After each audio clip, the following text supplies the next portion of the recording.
I was abused by my family until I found hope for escape in a werewolf hidden within the school. Chapter 7. My Sleeping Beauty Forest POV. I knew something was wrong from the minute I walked into school. My wolf was restless, telling me to check on Arya. Something's wrong with Mate. Where is she? But it would all be okay. I have Marth first. Arya would be sitting next to us and my wolf would stop hissing in my mind. But Marth came and went and she didn't turn up. She must be sick. It doesn't mean she's in danger. Who are you trying to convince? My wolf snarled, me or yourself. But in truth I was worried about Arya as well. Something about today felt. Well, it felt off. Like something bad is going to happen. No, nothing bad is going to happen. If I just ignore it, it will go away. Last time she was missing, when she came back she was limping. She tried to hide it from me, but I noticed. I noticed everything. She had scars all over her arms and legs. No one else noticed. But I did. She was my mate. I noticed everything. The way she flinched away from her dad's text or ran from the classroom at the sight of her brother. She was scared of them. No, she was terrified. I wished she knew all about my world. So I could take her away from that world and bring her to mine. Fill her life with love and adoration. Keep her safe and show her all that life can be. But for now I have to be patient. I have to look after her from afar before she is ready for my world. But when she is ready, I won't miss 1 second with her. When a week had passed and Arya still wasn't back at school, I started to worry about her. Where is she? My wolf had been acting up all week, relentlessly yelling and snarling in my mind. Mate needs our help. Mate needs us. Stop just sitting around and help Mate. I knew my wolf was right. I hadn't seen Arya all weekend. When I saw her brother, the smirk that he constantly wore did nothing to reassure me on my wolf. The feeling that something was wrong was still hovering around, making me feel uneasy. I debated going round to her house and checking on her, but I wasn't sure if it was needed. My wolf was begging me to see her, but the final straw was when I overheard a conversation between Tyler and his friends in geography. We got her good and proper. Tyler laughed. Did you hear her scream? My blood started to boil. If they were talking about my Nate. My dad's decided she's too much hassle. He's planning on getting rid of her as we speak. No, they can't be talking about Arya. Not in that way. Surely. But then, soon I'll no longer have an annoying little sister. And we will finally be happy again. He laughed. A horrible sound that rubbed against my wolf like nails on a chalkboard. I couldn't get out the classroom fast enough. The boys just confirmed what I knew. I knew if I didn't get to Arya soon I would lose her forever. I had known it all day. All week. I was trying to ignore it, but my wolf knew. I knew. I shouldn't have ignored it. If she dies, it will be all my fault. I will never forgive myself. As I ran out of school, I called my parent, telling them to meet me by Arya's house. I ran at an inhuman speed, not caring if anyone saw me. My eyes flashed bright blue. I was keeping my wolf in. I reached her house and ran straight for the door, ripping it off its hinges. My parents weren't here yet, but they would be soon. I was counting on it. I ran into the house, looking around, looking for Arya. I searched all the downstairs rooms, but she wasn't there. But then, from a door I didn't notice the first time, there came a blood-curdling scream. I rushed down into the basement, and the sight I saw made me lose control of my wolf. Arya's own dad, with a blood-stained knife and matches, not trying to save her, or look after her, trying to kill her.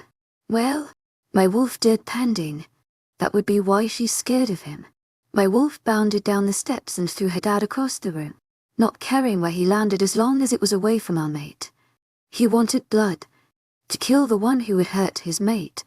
But no, Arya needs us. She looks close to death as it is. Her skin a ghostly white and her lips were turning blue. Her eyes were fluttering as if she could barely keep them open. We need to save her. There's no other option. I shifted back and pressed my hand to the slash on her neck, trying to save her. It would need stitched, but I just had to keep her alive until my parents got here. I couldn't lose her. She was my love, my life, my Luna.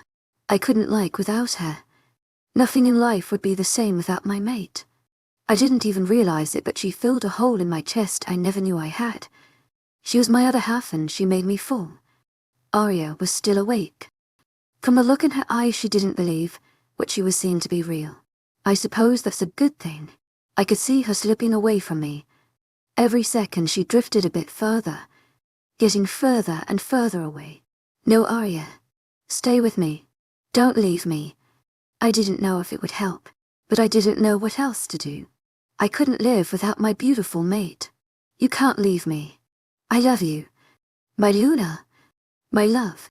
As I said those 3 simple small words, I realized it was true. I did love her. I loved her and I wanted to spend the rest of my life with her. So she couldn't die. I wouldn't allow it. But I could see her drift away from me again, this time falling into a deep sleep. Just then my parents ran in. I gathered Arya in my arms and ran up the stairs and into the car. My mum and dad followed, driving off home as quick as possible. I kept my hand to her neck, to slow down the blood flow and to listen to her pulse, to make sure her heart kept beating. Once we were back at the house, it was a blur. My mum helped the pack doctor stitch her neck up and dress some of her cuts and burns. My wolf nearly took control.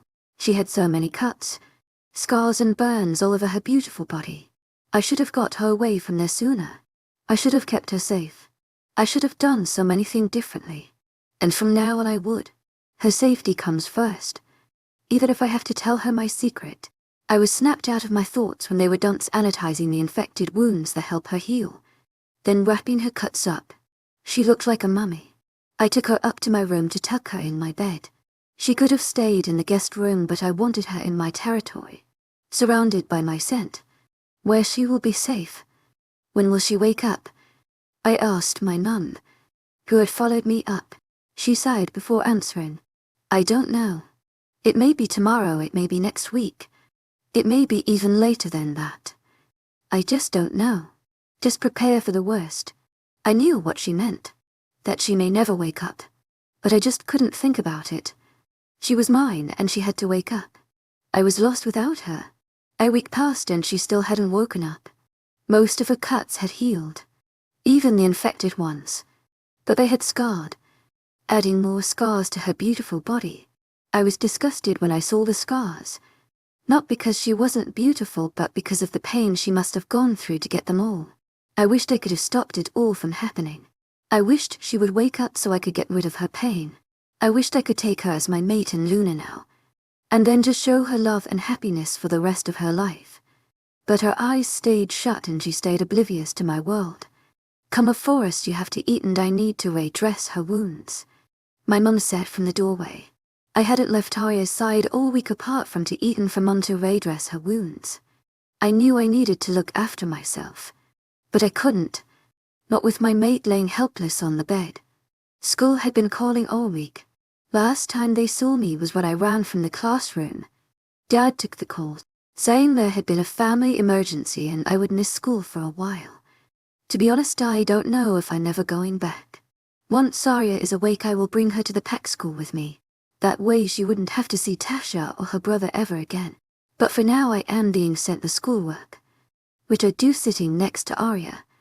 Another 2 weeks passed and still Arya didn't wake up. I felt the darkness consume me without the light of my mate to keep me sane. Dad tried sending me back to school once, but I couldn't concentrate and I nearly strangled Tasha because she disrespected my mate. To be honest, it could have been a lot worse. I wanted to strangle a teacher for making a joke about Arya's absence, but I settled on Tasha instead. After that, Dad decided probably not a good idea to make me leave my mate's side. Even for school. Please wake up, Arya. I need you. Please don't leave me. I silently begged. There was no point begging out loud. I had been doing that all last week. My mum came upstairs to check on Arya. She had healed a lot these past weeks, but she was still covered in scars. A silent reminder of her terrible past and my inability to protect what was mine. She's healing fast. Almost all her cuts have healed up and some of the scarring has faded, although it may never go properly. My mum commented while retying the bandages. I didn't say anything. There was nothing else to say. We had spent weeks of me blaming myself and my mum and doubting me, I couldn't have known then that it wasn't my fault. I had given up trying to change my mind. I could be very stubborn when my mind was set on something. My mum walked silently out the room, leaving me alone with my thoughts. "Please wake up, Arya," I begged, grabbing hold of her hand. "I'm lost without you. I love you." Then finally my pleas were answered. It was only a light squeeze of my hand, but it was enough to send my heart soaring into my throat. "To my agent extraordinaire, Madeleine Noban, heartfelt thanks for your unfailing patience, enthusiasm." "Arya, can you hear me?" I begged, hoping that she would finally wake up. She didn't squeeze my hand again, and I thought I'd lost her. Suddenly I was met with the beautiful blue eyes of my mate. I felt tears of joy coursing down my face. I wanted to yell with joy and relief. Welcome back to the world of the living. Chapter 8, Waterfalls and Echoes. Arya's POV. I was all alone in a big white room full of echoes. Every time I called out, I was answered 1,000,000 times, but always by myself. And always with my question. I was confused. I was scared. I wanted to get out. "It's okay," the voice from before said behind me. "I just have some things to tell you. Then you are free to go." I turned around and was shocked to see a person. The voice had a body. She led me through the white walls, something I hadn't tried while trying to get out. "Come on, how many people think maybe I can go through the walls? If you said you would, you'll lie." Through the wall was the most magnificent sight. No, not even magnificent does it justice. Picturesque sight. Stunning sight. Well, you get the idea. Green trees stretched up in the air, poking the clouds and lining up along the river. The river shined clear, crystal blue, and fish of all colors jumped and frolicked in the gentle current. The sky seemed to stretch on for miles, an endless sea of blue, with candy clouds dotted about. I looked around and the voice with the body let me, pausing for a bit so I could soak it in. "Come. You haven't seen the best bit yet. As if anything can be better than this." I was wrong. We followed the river upstream, up a winding path into the forest. The trees stretched on for miles in every direction, but it didn't look threatening. Suddenly a faint roaring filled my ears, getting louder by the second. We turned a corner and I saw the most beautiful, wondrous, spectacular sight. A magnificent waterfall that seemed to stretch on for miles up in the sky. A constant sheet of water crashing down. "Welcome to Fairy Falls," I gasped as I took in the scene. Swallows flew around the waterfall and up in the sky, calling out to each other. Flowers grew around the clear pool at the base of the falls, and toadstools grew by the barks of the trees. And then I saw it. A little glitter of light, starting by the base of one of the trees and coming closer and closer, growing in size but still only the size of my thumb. "To my agent extraordinaire, Madeleine Noban, heartfelt thanks for your unfailing patience, enthusiasm." My mouth shot open in a mixture of fear and wonder. "To my agent extraordinaire, Madeleine Noban, heartfelt thanks for your unfailing patience, enthusiasm." "To my agent extraordinaire, Madeleine Noban, heartfelt thanks for your unfailing patience, enthusiasm." No, I must have hit my head. Although I think my dad probably did it for me. He's really considerate like that.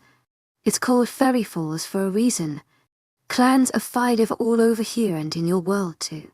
I turned around to stare at the woman. Oh, how rude of me, I never introduced myself. "I am the Great Luna, maker of this world, and I look after the werewolves." At the mention of werewolves, my mouth shot open again. Wait, werewolves aren't real. "To my agent extraordinaire, Madeleine Noban, heartfelt thanks for your unfailing patience, enthusiasm." "Oh, I assure you, they're as real as you and me," the woman answered. "I really need to ask her name." Wait, I didn't say that out loud. "Can she read minds?" "Yes, I can read minds. I wouldn't be able to help you if I couldn't hear you questions." "Oh, and my name is Layla, since you asked." I stood in shock, staring at Layla and the fairies that still fluttered around us. "Why am I here?" I thought, waiting for my answer. But of course this can't be a proper story without the guide being annoyingly unhelpful and implying things instead of just saying things and making the book so much longer. True to form, Layla answered with an "oh so helpful, you are where you need to be." But she couldn't stop there. "You will go back soon though. He needs you." Because of course I knew exactly who she was talking about. "So what is a werewolf and why are you telling me this?" Wondering for the millionth time why I was being told this. I was a nobody. A little scared girl. Story time. A werewolf is half wolf, half human. Unlike in the stories, they can shift anytime and they can just take on a few attributes of the wolf. For example, speed or sight. Each werewolf has a mate. Someone made for them. A soulmate, if you like. They are very protective over their mates. No one else holds the other half of their soul. The one thing to remember about them is so long as you do nothing to anger them, they are quite a nice species. But if you anger them, run as if your life depends on it. Because frankly it does. I fell down on the floor with a foo MP. What is going on? Why am I being told this? I am telling you this because you need to know. Otherwise all races, even the human and especially the werewolves, will fall. Hardship is coming. Be true to yourself. Stay close to your mate and, most importantly, know that whatever happens you are loved. What do you mean? Stay close to my mate? I'm not a werewolf. Layla started laughing at me. Of course you're a werewolf. How do you think you survived all those years of torture? A human would have died years ago. Heck, one day in your life would have killed most humans. The only reason you are still alive is because of your werewolf gene. The only reason you have a mate is because of your werewolf gene. Then like that she was gone. I was alone again in the big white room. Alone with my thoughts. Werewolves are real. She told me to stay close to my mate.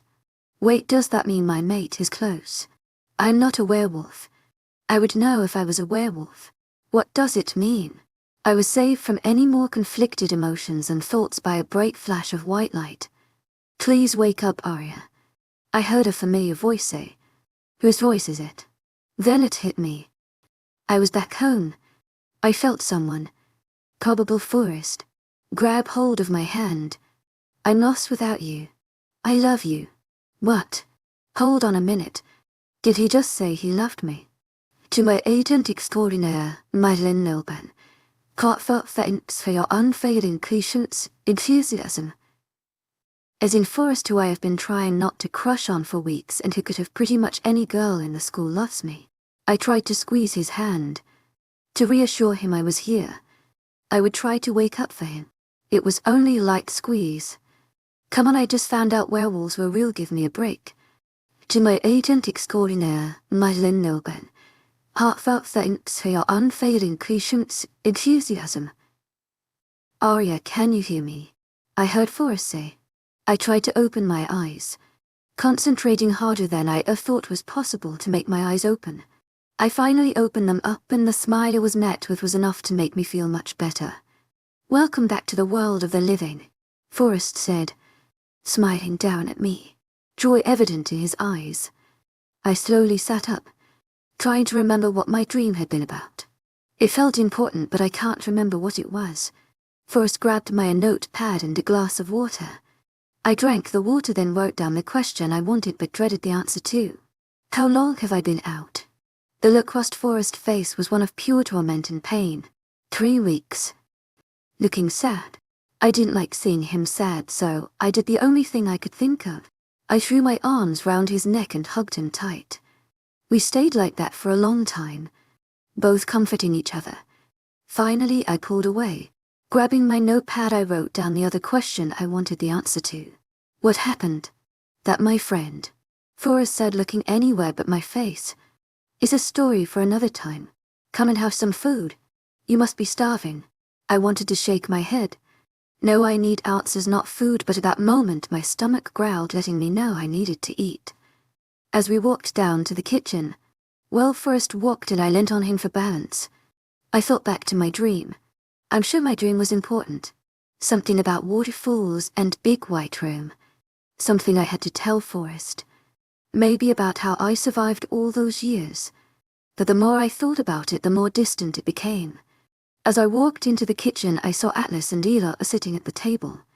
No sooner had they looked up before I was engulfed in a hug. "Darling, we were so worried about you." Tears ran down Ela's cheek and her voice shook, portraying the fear she'd felt for me when I'd been asleep. I was taken by surprise. Why do these people I barely know care about me more than my real family ever did? I smiled as she pulled away, grabbing my notepad off Forrest, who had taken the initiative and brought it down from upstairs, so I could communicate with them. "I'm fine." But what happened? Last thing I remember, I was on the floor. I thought I was going to die. Then I woke up here. Looking round the table, I could see no one wanted to answer my question. They were all looking anywhere except my face, and Forrest was looking guilty. I tapped Forrest on the shoulder until he looked at me, then gave him a death stare. "Get talking." "You see," Forrest stuttered, "I was asked to bring you some homework, and when I got to your house the door was unlocked, so I walked straight in." Forrest paused, looking like he didn't want to tell the rest. I nudged him with my shoulder. "I need to know what happened. It seems really important, but I can't remember why. I heard a scream from down some stairs, so I went down them and found you lying on the floor passed out, so I called my parents and they brought a car to take you someplace safe." Forrest said the last part in a rush, and you could tell from his face he didn't want to tell me. "Thank you," I wrote on my pad, "for saving me." I walked round the table giving everyone hugs. I had tears in the corner of my eyes. I was scared. I can't go back home or I actually would be killed. Where can I stay? I have no family to go to except my mum, and I haven't heard from her in years. Forrest saw my tears and rushed round the table to comfort me. Even though he had no idea why I was crying, he came to try to stop it. Hey, don't cry, Arya," he said, wiping the tears from my face. "What's the matter?" I grabbed my notepad and with a shaking hand wrote, "I have nowhere to stay. I have no family left." Forrest pulled me into a tight hug. "You can stay here with us." My eyes widened and I looked around. "Are you sure I wouldn't be a hassle?" I wrote quickly. Although I wanted to scream yes, I expected him to laugh and say of course I was a hassle. They were only asking me as a joke. But instead he answered, "No, of course you wouldn't be a hassle. You're pretty much family anyway." I smiled at that. I'd never been part of a real family. A loving family. Maybe this would be a fresh start. After I was told I could stay at Forest House, I got taken to a room. The same room I stayed in last time. It had baby blue walls. A bed in the middle with a blue and white duvet. A chest of drawers and a desk by the window. The key theme all around the room was wolves. The duvet had wolves running along the bottom, and the walls had wolves howling to the moon on one of the walls. It was perfect. You can redecorate if you'd like, and if you would like different bedding or new decorations, just ask and I'll find some for you. I nodded my head in thanks and then sat down on my bed. Forrest and Atlas were going back to my house to grab my stuff. Not that I had much. I offered to go myself, but they all decided it was probably for the best, but I didn't go back. I wonder what would have happened to me if Forrest hadn't found me. I wonder what would have happened if Atlas and Ela decided they didn't have enough room for another child. I would have been dead or on the streets. I was pulled out of my thoughts by a knock on the door. I went over and opened it to see a scowling Forrest. As soon as he saw me, he stopped scowling and he handed me a small suitcase. "I brought your stuff. Mum was wondering if you wanted to come and watch a movie," Forrest asked, a small smile gracing his lips. I nodded my head and we made our way downstairs. We walked in just as the movie started. It was a movie I hadn't watched yet, but I had heard a buzz about it around school. Everyone had watched it. Well, everyone except me. My brother had bragged for ages that he got to go and I didn't, and then he reenacted the fight scenes where I would also lose, using the movie as an excuse to beat me up. Chapter 9, Friends and Foes. Forrest spew. I woke up to the sound of crying. Not just anyone. My mate. She wasn't just crying though. She was wailing. Her room is across the corridor to mine, but the sound of her weeping leaked into my very soul until I couldn't take it anymore. I ran across the corridor and threw her door open, greeted by a pitiful sight. My mate, with tears streaming down her face. She was curled up in the corner of her room with her eyes tightly closed. She kept banging her head on the wall, and every so often she would pull at her hair. She kept shaking her head and crying. I ran over to her. To my agent extraordinaire, Madeleine Nilban, heartfelt thanks for your unfailing patience, enthusiasm. What's the matter? I looked closer at her. She was asleep. To my agent extraordinaire, Madeleine Nilban, heartfelt thanks for your unfailing patience, enthusiasm. It's just a nightmare. Wake up. It's okay. Her eyes slowly cracked open. She looked disoriented and scared. It's okay, Arya. It was just a nightmare. What happened? I handed her the notepad from her desk and a pencil, and she slowly wrote out what happened. Arya's dream POV. I was alone in a forest. It was dark, and I was trapped. Every time I tried to get away, I would end up back where I started. Then from the darkness, my dad and brother appeared. They were beating me, and I couldn't get away. One by one, everyone I ever knew appeared, and they all joined it. My mum, every teacher and every pupil. Last of all, Forrest and his family appeared. I thought they might help me, but they just laughed and laughed and laughed, watching my pain and finding it funny. Then suddenly it all stopped, and I was alone again. This time it was a pack of wolves who came out of the forest. They didn't look like wolves though. They were disfigured and brutal. Their eyes were red as blood, and their fur was black as night. They started attacking me, biting me and tearing at my flesh with their teeth and claws. But then out of the woods came the brown wolf, the wolf from my dreams. The wolves ran off and the brown wolf walked over to me. Forrest's POV. I wished I could take all her pain away. I couldn't. It was impossible. But I could do the next best thing. Comfort her so she doesn't have to carry her pain alone, and when the pain makes her feel broken, I will be her glue. I hugged her tight and whispered in her ear. It's okay. It was a dream. You will never go through that again. I will keep you safe. I held her for another few minutes, slowly rocking her side to side, comforting her in a way only I could, although she doesn't know that. Arya, do you think you could go back to sleep? I promise the nightmares won't come back.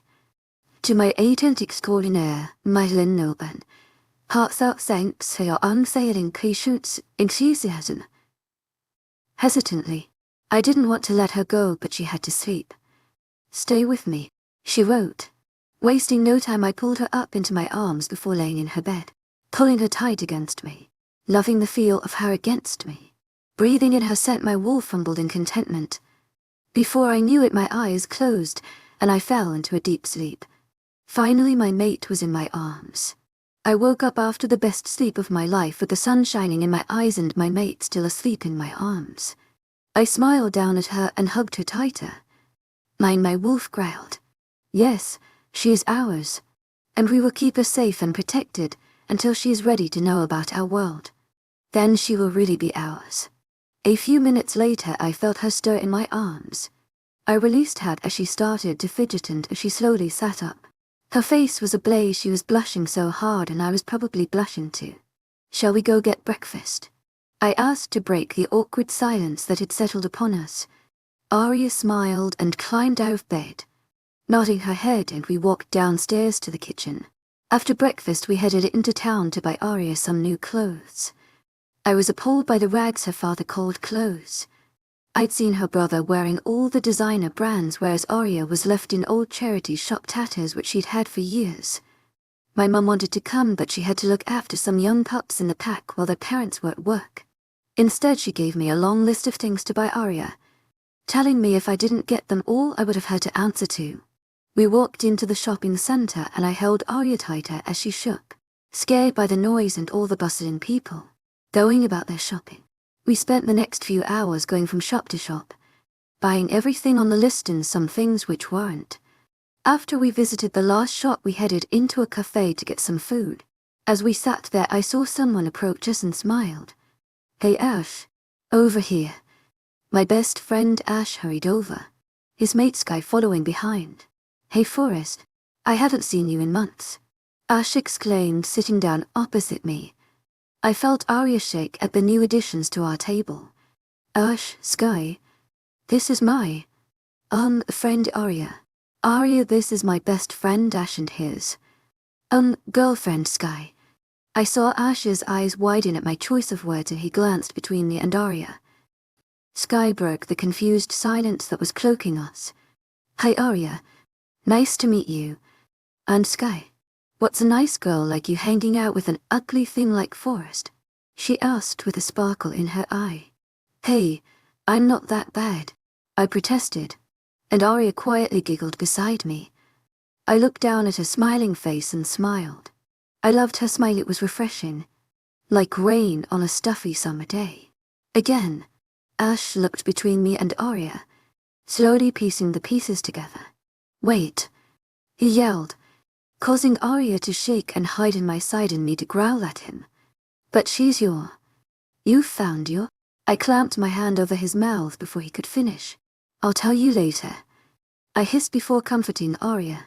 But seriously, to my agent extraordinaire, Madeline Nilban, heartfelt thanks for your unfailing patience, enthusiasm. Why are you hanging out with Forrest? He said his new school was full of idiots. Ash asked, waiting for an answer I knew would never come. Arya didn't have any paper to write on and she wouldn't speak, so she just hung her head, picking at a hangnail and looking at the floor. She doesn't speak. I hissed before grabbing Arya's hand and giving it a light squeeze. My moron best friend just stared, lost for words for once in his life. But of course he can't stay down for long, so he just turned to me for the answer to his question. She's my best friend and she's staying at my house because she can't stay at home. To my agent extraordinaire, Madeline Nilban, heartfelt thanks for your unfailing patience, enthusiasm. Trying to answer his question without causing Arya any mental strain were unuttered, and before I could shut him up I heard a loud sniff from next to me. Next thing I knew, my mate was running from the table crying. Look what you've done now, I hissed before running after my mate. I used my wolf speed to catch up to her as she reached the car. Arya had tears running down her cheeks and the sight broke my heart. I pulled her into a tight hug, holding her close. Sure, it's okay Arya. He didn't mean it. That moron just doesn't know when to keep his mouth shut. Do you want to head back home now? Arya nodded her head. It was all getting a bit much for her. So many new things to do and see. I opened the car and got in the driver's side before driving home. Sometime during our ride home, Arya fell asleep, so I carried her into the house and up to her room. I sat by her bed, wiping the tears off her cheeks. I kissed her forehead and made my way downstairs, stopping by my dad's office to see if he needed any help with packwork. Where is your mate? My dad asked, looking up from his desk. Sleeping? She fell asleep in the car from shopping. I stopped inside. Ash turned up and asked why she was there. Arya freaked out and ran away. It all became too much and she fell asleep. What am I going to do, Dad? She shouldn't have had to go through all she did. I should have been there sooner. My father looked down at me with a small smile. Don't blame yourself. You couldn't have done any differently. Go back upstairs. Spend time with your mate. I was glad he felt that way. So long as my alpha still believed in me. So long as my mate never left me. I would always be okay and I would always have everything I need to be happy. Later that day, after we had had tea, I was sitting in my room when I heard a knock at the door. I opened it to see Arya on the other side, looking at the floor. Hello Arya. Do you need anything? I asked, glancing at the notepad she had clasped in her hand. Please. I know it's a lot to ask, but the nightmare didn't come back after you came. I haven't had a night without nightmare for years. After I read it, I looked up to see Arya staring at the floor, her cheeks on fire. Without saying anything, I grabbed her hand, pulling her into my room and onto my bed. I pulled the covers over us and pulled my mate close to me, breathing in her scent. She instantly calmed me in a way no one else could. I love my mate, and will love her until the end of time. I just hope that when she knows who I really am, she will still love me. Chapter 10. Swimming in safety. Arya's POV. I woke up surrounded by warmth and a wonderful smell. I had slept better than ever before and I felt so safe. Morning, beautiful. I heard from behind me. Oh yeah, that's why I slept so well last night. Something about him just makes me feel so safe. I could feel the blush spreading up my neck and my cheeks were on fire. Sensing my discomfort, Forrest quickly got up and we went down to breakfast. Aaliyah and Atlas were already down, and pancakes were already on the table. After breakfast, Forrest and I were in the sitting room, watching some strange children's TV show. I don't know why we put it on, but it was quite relaxing and some parts were quite good actually. When Forrest got a text message from Ash, the boy he saw yesterday. "Hey Arya, do you mind if Ash and Sky came over?" he asked nervously. "You don't have to say yes, but he didn't mean to scare you. It's just the way Ash is. Straightforward and at times very outspoken." I picked up his hand and squeezed it to get his attention. Since I had left my notepad upstairs, I just nodded. Yes, although inside I was shaking. Something about Ash scared me. "Hey, it's okay. I'll keep you safe. I would never let anything happen to you." He looked at me with a look in his eyes I couldn't place. A look I'd never seen on my dad or brother before, but I have seen on Forrest's parents.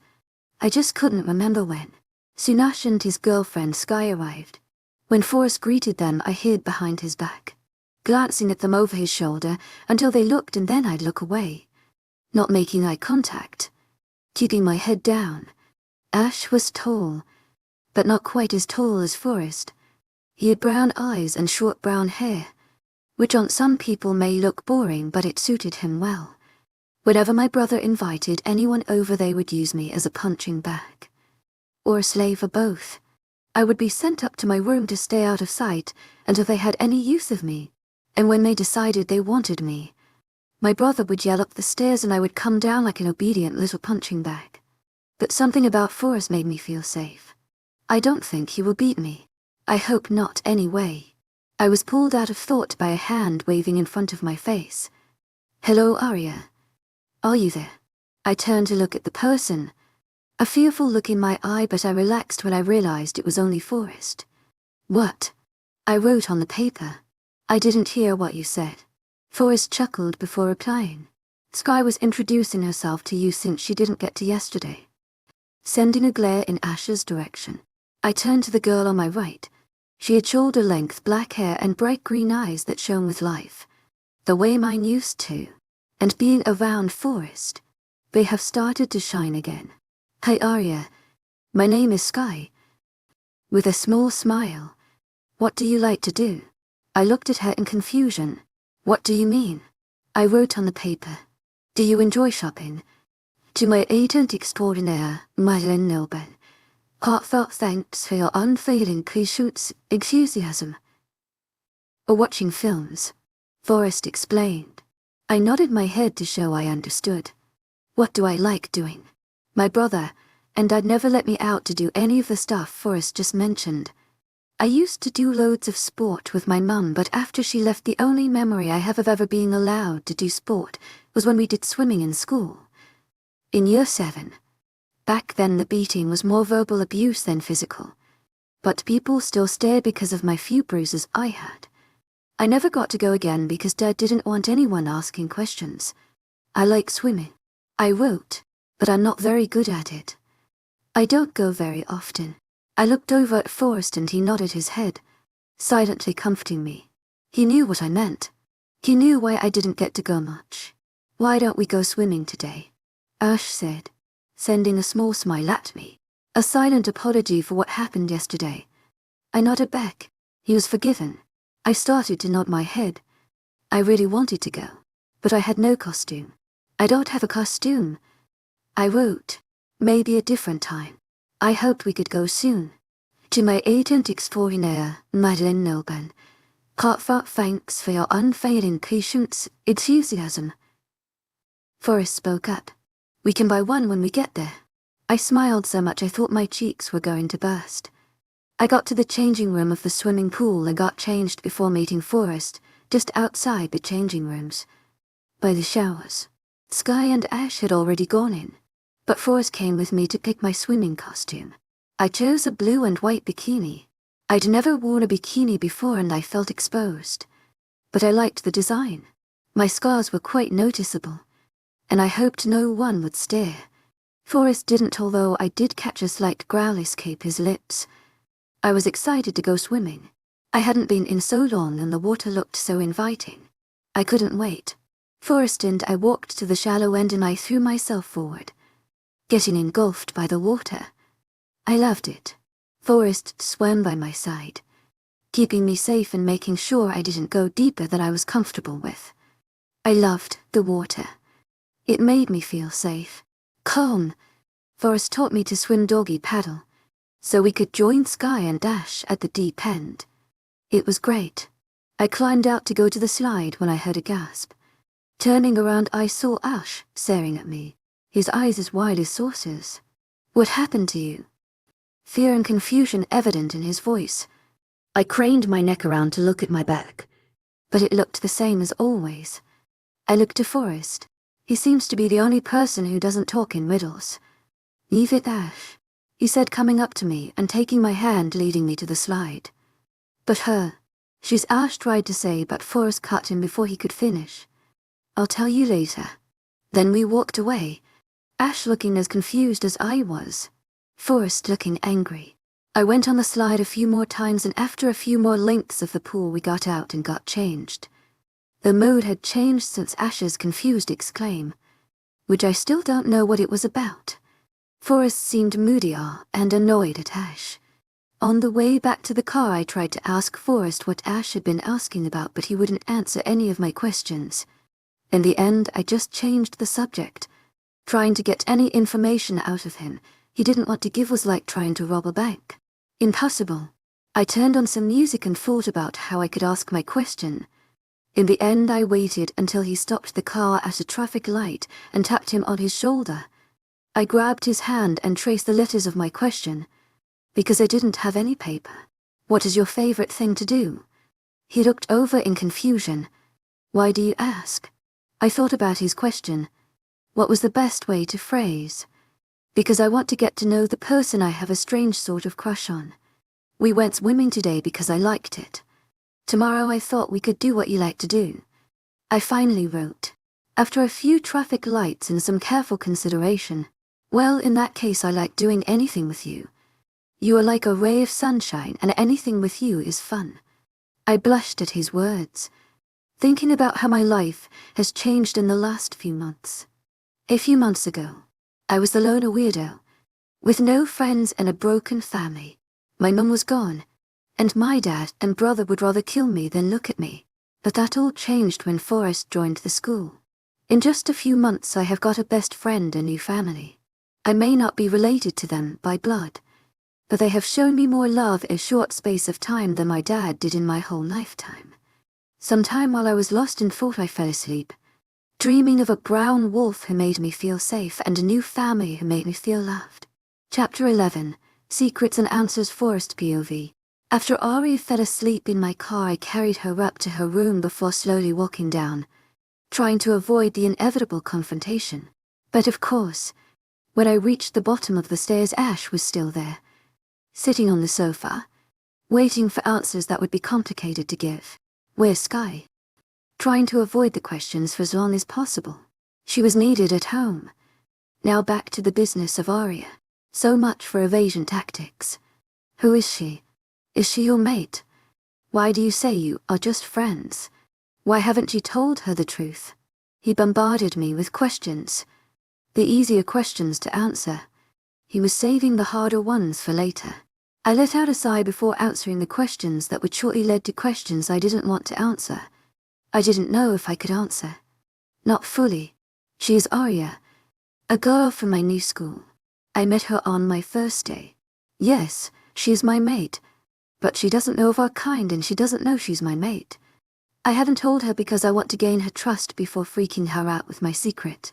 I answered, wishing those were the only questions asked, but I knew the harder ones were still to come.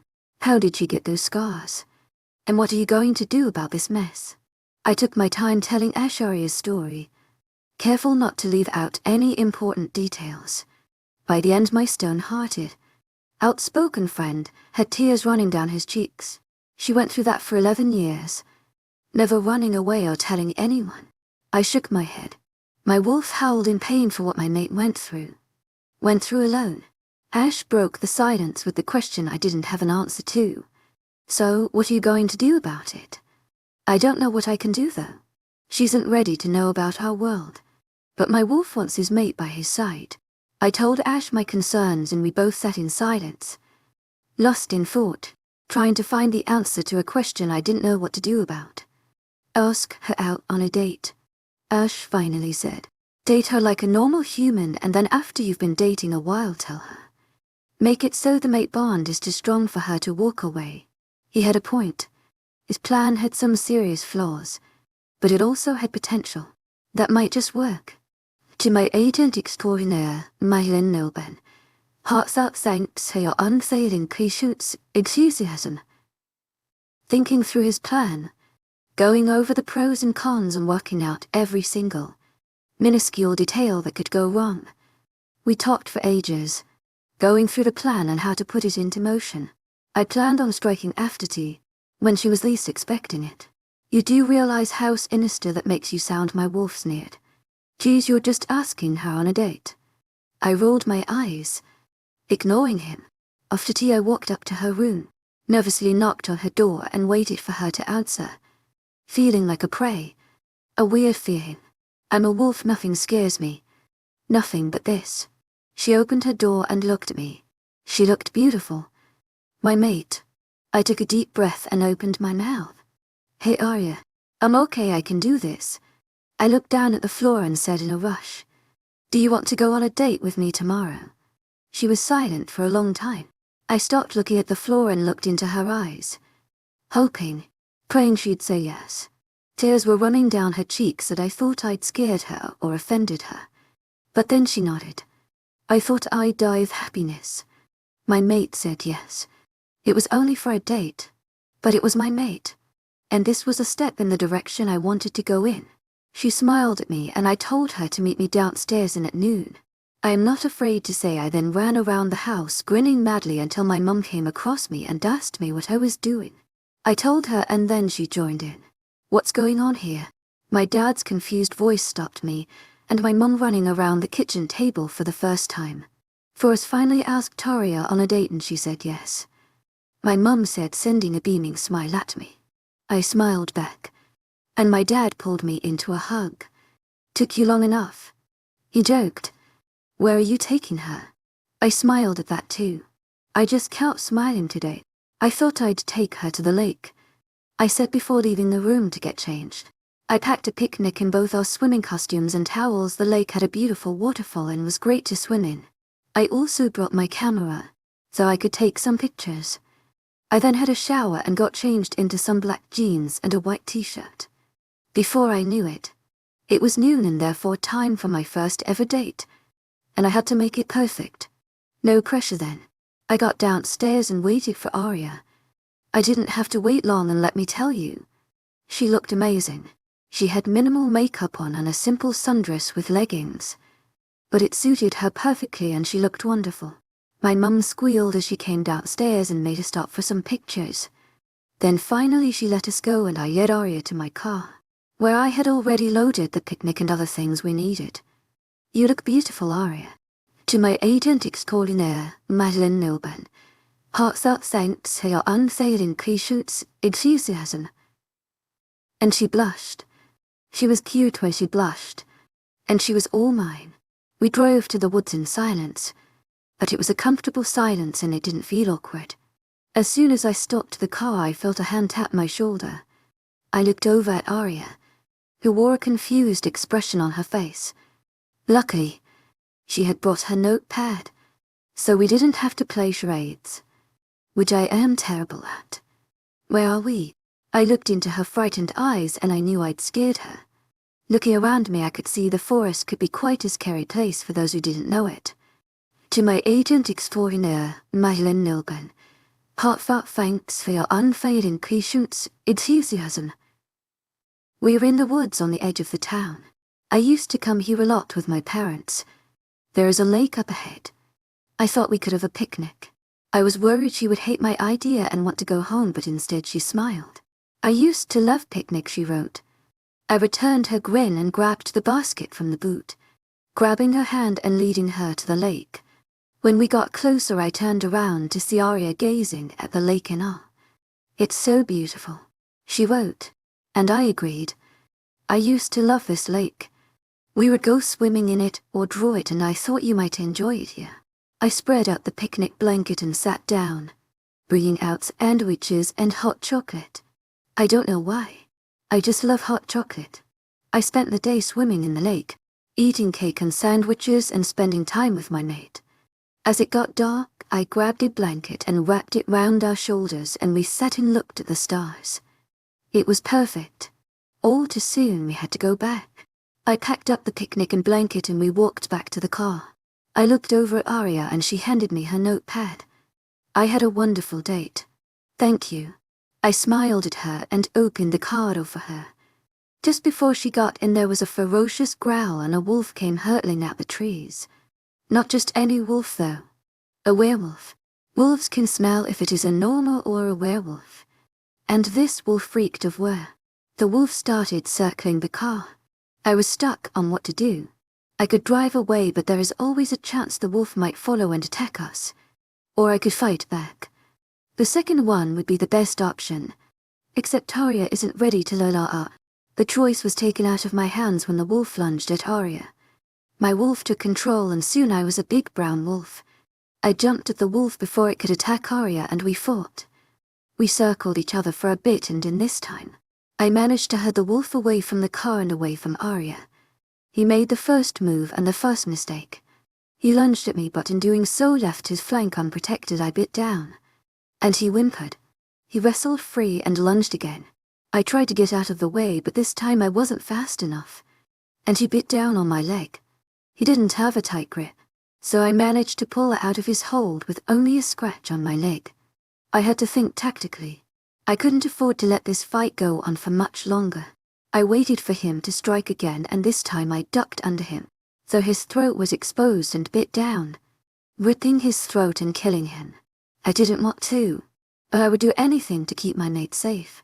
I ran to the boot of my car where I kept spare clothes and got dressed.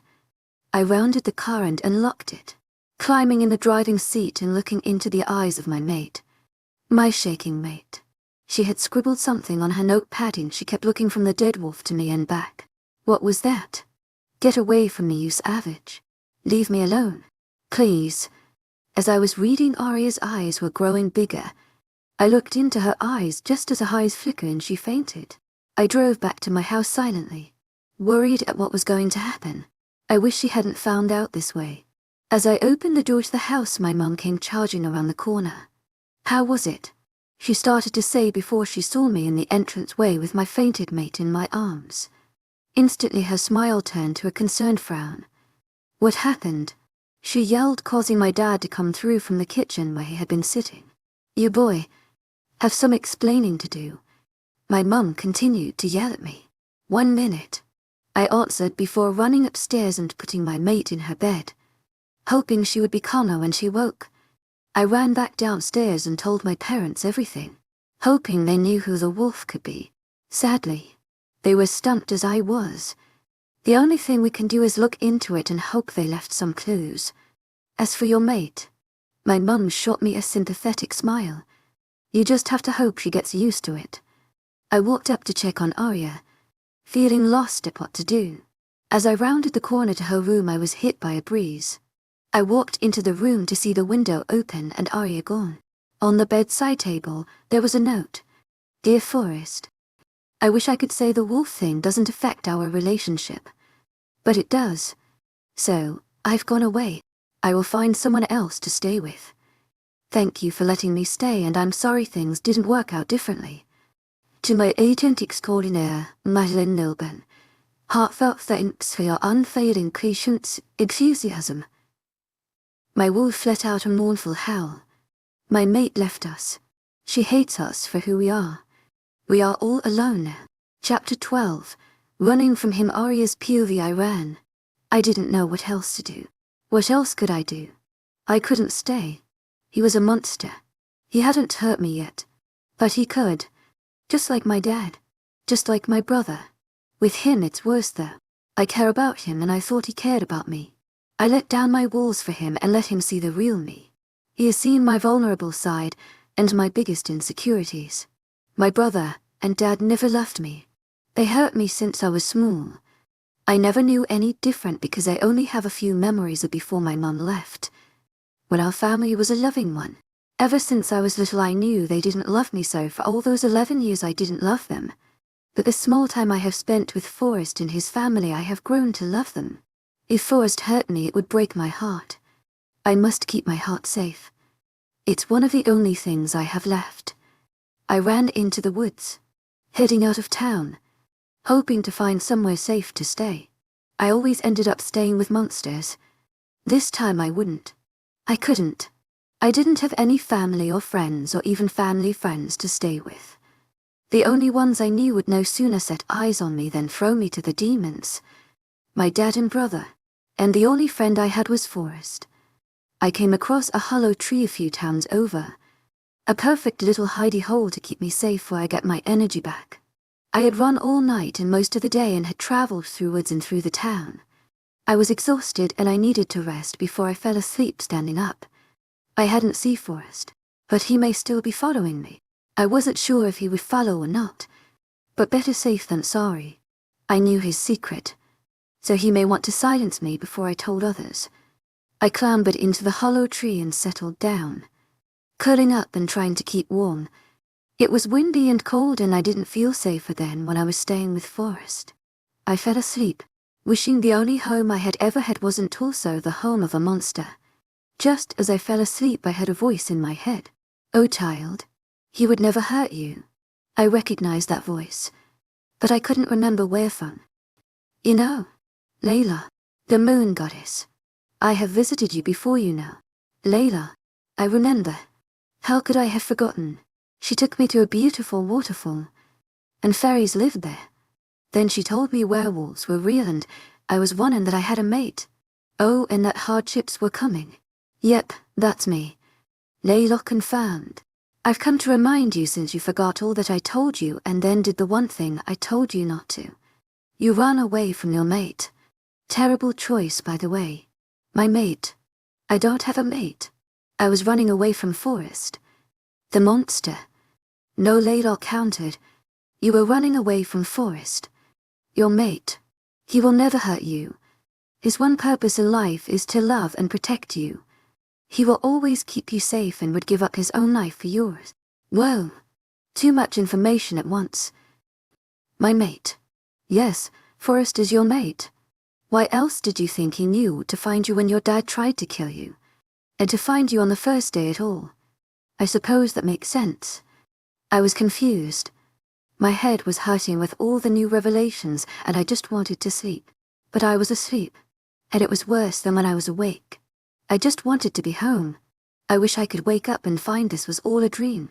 Forrest wasn't a werewolf and I didn't run away. I wish I was home. Forrest's POV 2 days. Arya's been missing for 2 days. We managed to track her scent through the woods, but we lost it in the bustling town center. There were too many smells to just pick out one. They had all been mixed and distorted. I was lost. I needed my mate by my side, but she doesn't want to be at our side. My wolf howled in pain, causing me to wince. He had been doing that a lot recently.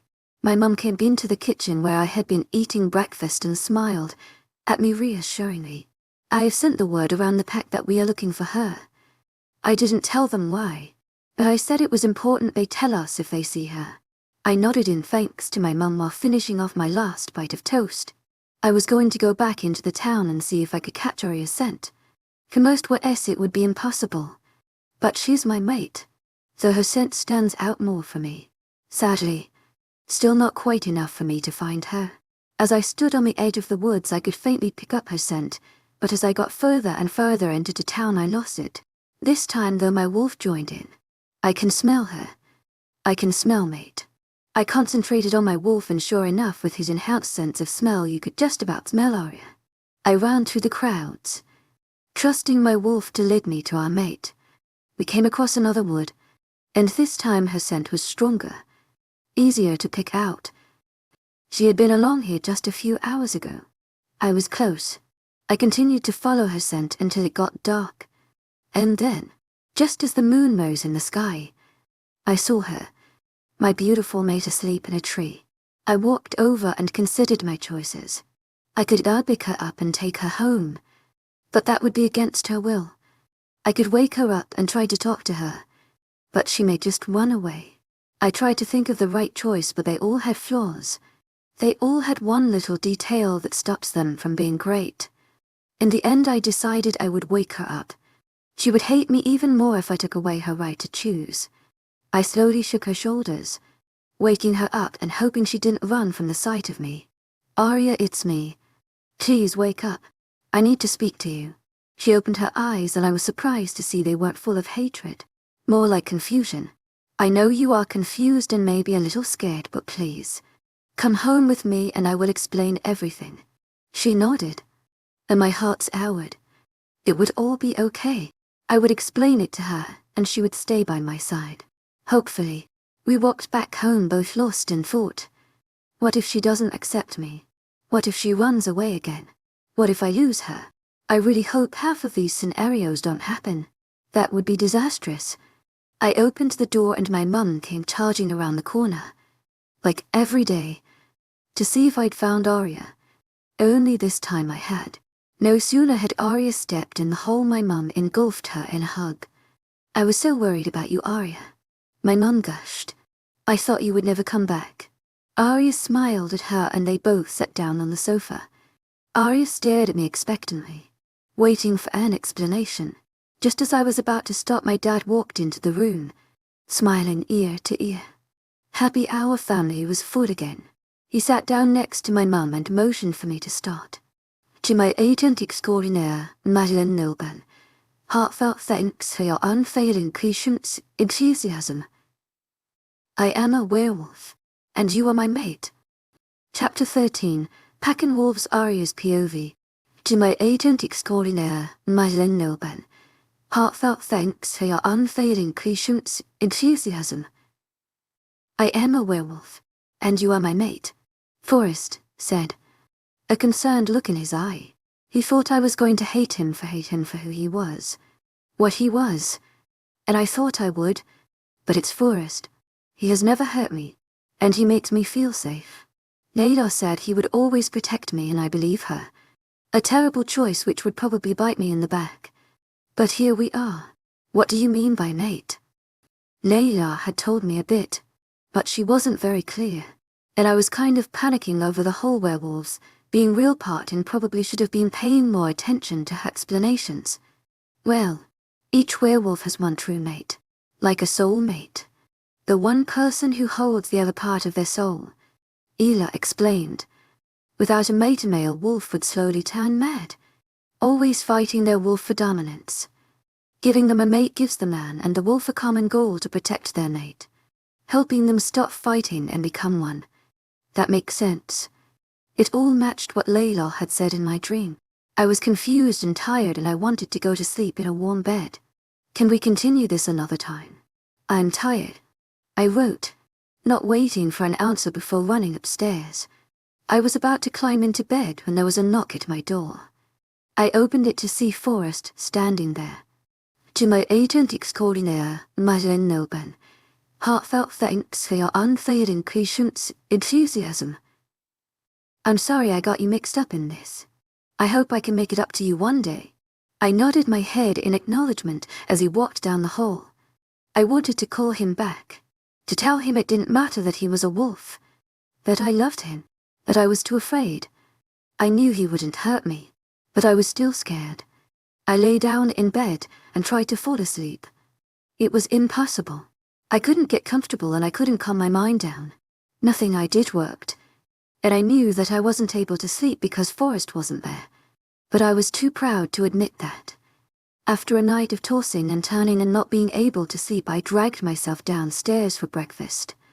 Looking across the table at Forrest, he didn't look much better. "I agree we need to go, but we can't leave them here," I heard Eda say as she walked into the kitchen, talking to Atlas. Forrest had also looked up at the end of his mum's conversation. "What is it, Mum?" Looking confused. Atlas was the one who answered. "We are needed in the pack house. Will you be okay on your own here?" He directed the question at me. I thought about it for a while before writing my answer down. Can I come and meet some of your pack? After meeting with Layla, I was less scared of the wolves and I wanted to meet some of them. Maybe it would help me understand them better. I looked from Forrest to Atlas and Ela, and they all wore the same shocked expressions. Then again, I did run away a few days ago because of the whole werewolf thing, and they didn't know about my meeting with Layla. Ela was the first to recover. Of course you can come. I can get Forrest to show you around the pack and to introduce you to a few people. Forrest gave me a small smile and I returned it. I wanted to know more about Mates, and I suppose Fool know much more than I do. And this is the pack school, Forrest said, showing me a large brick building, red in the sunlight. It looked inviting and had much more character than my school. We had been walking around the pack grounds for a few hours and there was so much to see. But wait, why does Forrest go to my school when he could go to one full of his pack? I wrote down my question and watched as his face took on a slightly faraway look. A wolf will often know when their mate is near and will tell you to do things to help you find them. My wolf told me to change school and to sit next to you. He knew you were my mate and wanted to find you. A small smile on his lips. Just then a bell rang and I ran a swarm of little children, rushing up to Forrest. To my agent extraordinaire, Madeleine Nilban, heartfelt thanks for your unfailing patience, enthusiasm. To my agent extraordinaire, Madeleine Nilban, heartfelt thanks for your unfailing patience, enthusiasm. Come play with me, they all yelled. I was terrified of all the small children swamping us, but Forrest just took it in his stride, playing tig and skipping, going from one child to the next, making them all welcome in whatever game he played. On one side of the playground there sat a little girl. She had long brown hair, tied in bunches and green eyes. She reminded me of myself when I was little. She looked sad and lost. So, I was to her what I needed then. To my agent extraordinaire, Madeleine Nilban, heartfelt thanks for your unfailing patience, enthusiasm. Walking over there, I decided how best to talk to her without frightening her. I sat down next to her and just watched the view for a bit before handing her my notepad. Hello. I'm Aria. What's your name? I had written. The girl looked at me with tears flowing down her face. She sniffed before answering in a small, timid voice. My name is Fern. Hello, Fern. I wrote. Why don't you join in with the others? Watching as her face fell. My mum's ill. I'm worried she will never get better. I thought maybe if I didn't play she would get better. But all the others said to give up. She was so much like me. I had the perfect advice for her. Never give up. Every cloud has a silver lining and there is a pot of gold at the end of every rainbow if you look hard enough. I wrote. It had been the saying that had got me through each and every beating my father and brother had dished out. It was my lifeline and I hoped it would help her too. After the children had gone back inside me and Forrest walked back home, we sat in the sitting room and sat in thoughtful silence. Where did you get that quote from? Forrest asked, breaking the silence. I thought for a minute before writing my answer. My mum used to say it to me when I told her I had a bad day. I repeated it to myself whenever I considered ending my life. When I thought no one loved me and I would be better off dead. I'd had tears rolling down my face when I finished telling my story to Forrest and he pulled me into a tight hug, holding me tight. You are so brave, Aria. I will never let them hurt you again. You are safe now. You are loved. He held me tight and I stayed in the safety of his arms until we heard his parents come back home. After tea I went up to bed and got changed before walking to Forrest's room and climbing into his bed. He looked surprised to see me, but I didn't have my notepad, so he didn't ask me any questions. He just held me tight and we fell asleep. In the middle of the night I woke up after a nightmare. I couldn't remember what it had been about. But I woke up to Forrest shaking me. To my agent extraordinaire, Madeleine Nilban, heartfelt thanks for your unfailing patience, enthusiasm. Aria, it's okay. It was a dream. I've got you. I promised you I'd keep you safe and I always keep my promises. I turned so I was in his arms and he held me tight, stroking my hair. I rested my head on his chest and breathed deeply, calming my racing heart. I just stayed in his arms and listened to the beat of his heart. A lullaby to my ears, and before I knew it I was asleep again. The next morning me and Forrest walked downstairs to breakfast to see Ela and Atlas already around the table, drinking coffee and eating cereal. "Hello, you two. Do you have any plans today?" Atlas asked, putting down his cup while Forrest reached for some bowls and I grabbed the cornflakes from the cupboard. "I thought we would meet up with Sky and Ash. They wanted to meet Hari again since she now knows about Werewolf," Forrest said before turning to me. "If that's okay with you." I nodded my head. I wanted to meet up with Forrest's friends again too. They were nice, even if they were slightly unnerving. After breakfast I had a shower and put on some black jeans and a red jumper before heading to the car. Just as I got there, Ela came up to me. "Arya, do you want to move into Forrest's room? Since you are mates. Most wolves move in with their mate when they find them, but it is up to you." "I'd like that," I wrote, surprising myself. But as I thought about it, I would like that, because I have fallen in love with Forrest. Slowly and without realizing it. I have fallen deeply in love. I love Forrest as my mate, best friend and my love.